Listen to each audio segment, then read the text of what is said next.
Yep. Okay, now, what is your name and where are you from? My name is Manny. I'm from Long Island. Okay. Um, I grew up in Long Island after moving from Seattle. I'm a student at NYU. I what else can I say about me? I'll tell you some of my interests. I like to travel. I like art. I like history. I like to read. Uh-huh.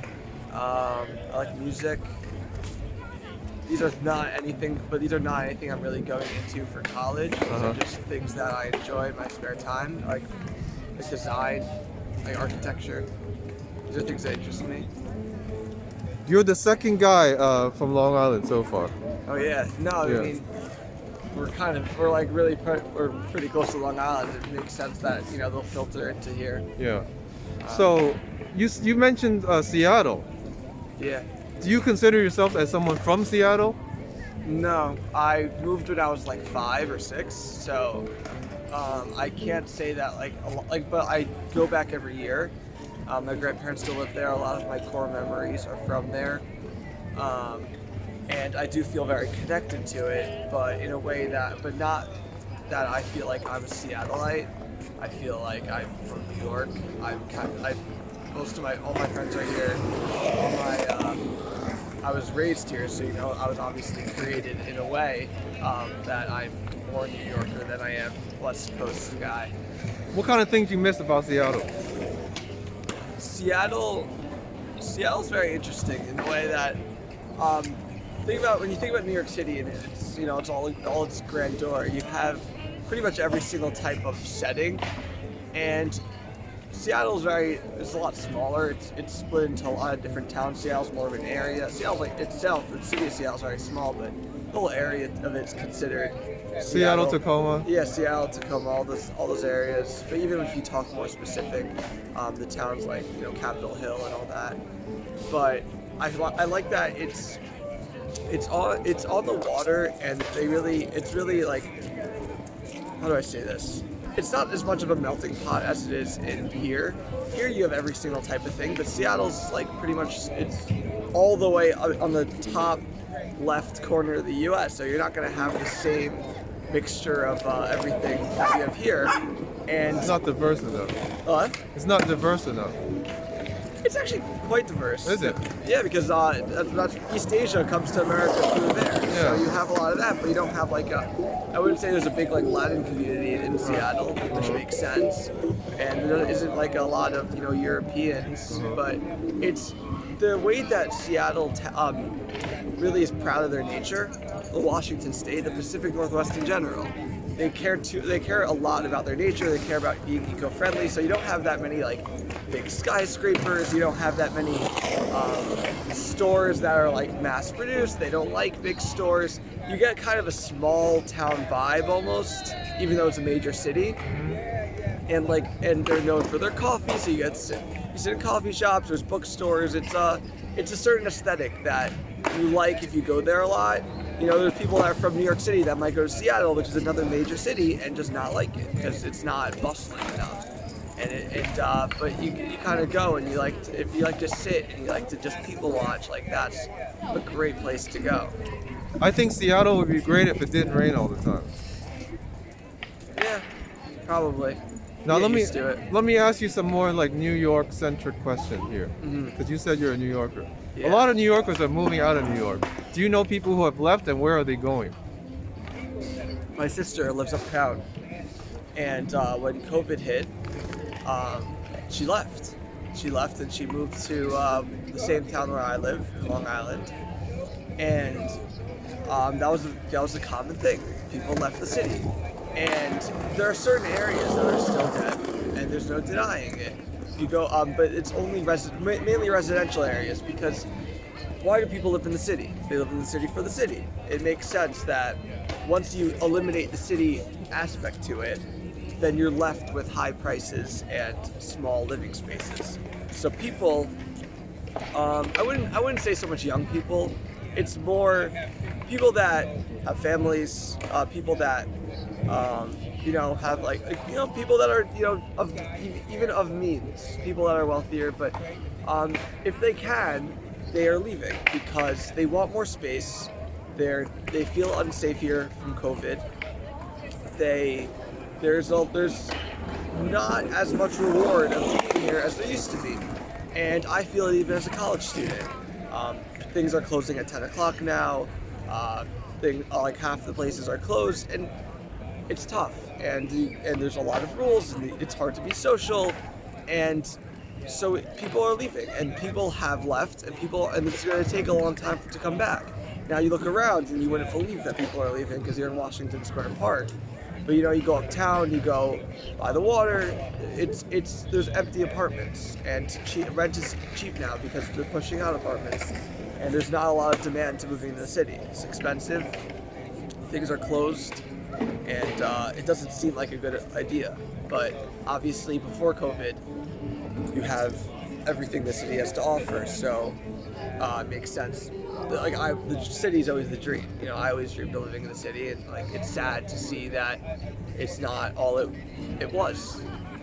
But it's coming back in a way. But for the prices to go back up, and for the city to be alive 24/7 like it used to be, you can walk around Times Square and it's quiet at 3 a.m. Yeah, I That was noticed never that. the case. Uh-huh. That was never the case. I grew up coming to the city all the time.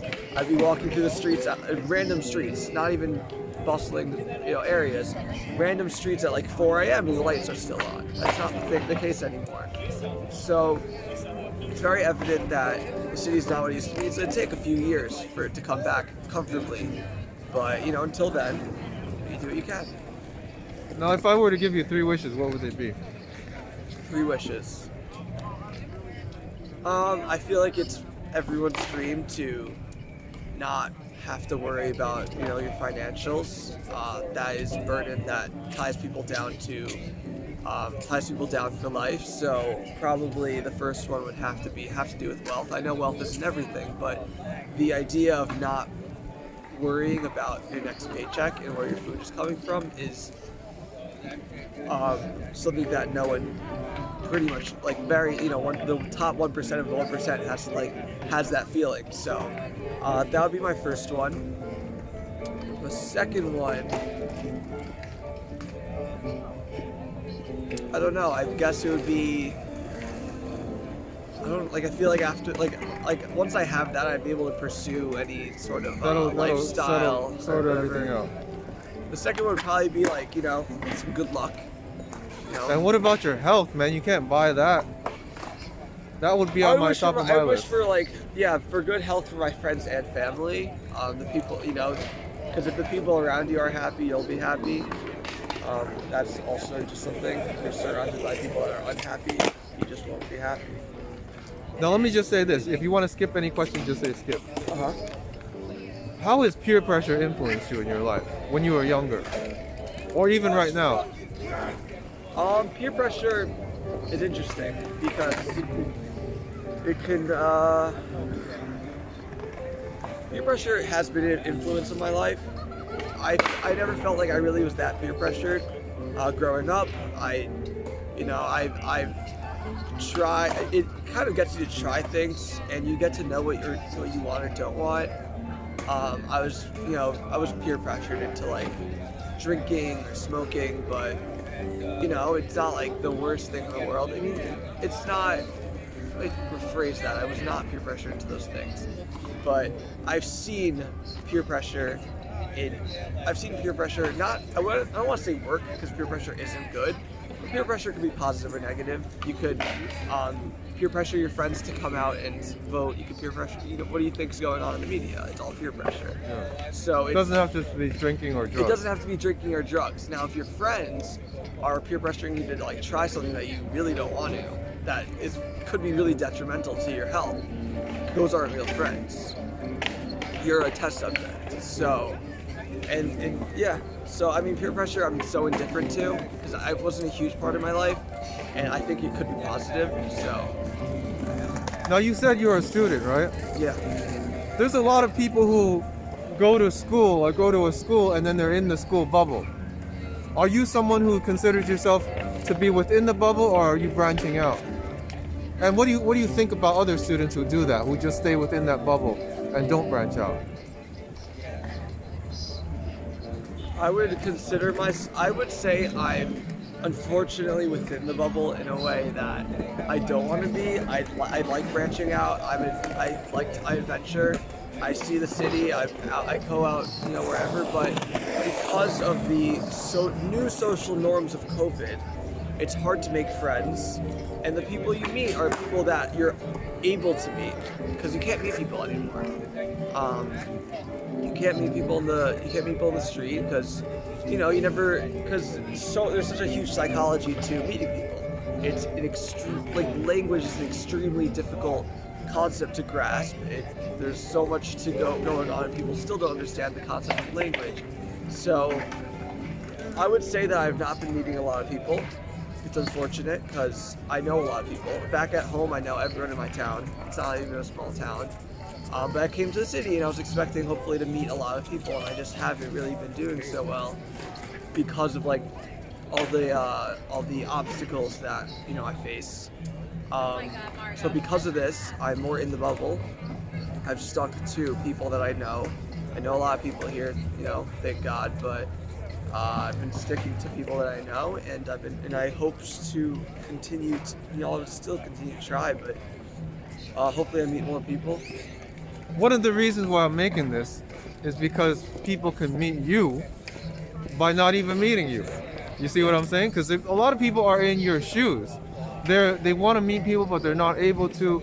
So it's almost like you watch this video and it's like meeting someone without virtually meeting them. And that's true. Yeah. Now, let's move on to the next question. What have been some game changers in your life? Some game changers in my life. Something that has I would changed tell the way you everyone live to your do, life. Take a gap year. After high school, it got cut short, unfortunately, because of COVID, obviously. But I went abroad to Israel, and I spent a few months there, just studying, not even specific topics or Judaism. I'm Jewish, by the way, and I stopped caring about things that I cared about in high school, or specifically for high schoolers. I'm almost 20, and the usual age is almost 19 for a freshman in college, or 18. I don't know, specifically wherever it's at. But I see people that come straight out of high school, and in the first few months of college, they treat it like high school. Not that they can't have fun, of course. It's more that they still care about social stigmas that were in their hometowns. They're coming from small towns in North Carolina, big towns in LA, and there's a lot of stigmas in their towns that they have to keep. They were cool in high school, they come here, they can only hang out with cooler people. They were weird in high school, they're too scared to get out there.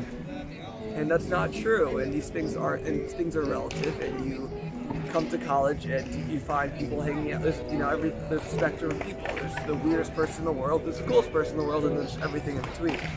So people bounce back and forth. I've met a lot of people that are weirder, that seem really fun to hang out with, and I've met cooler people that are not so great to hang out with.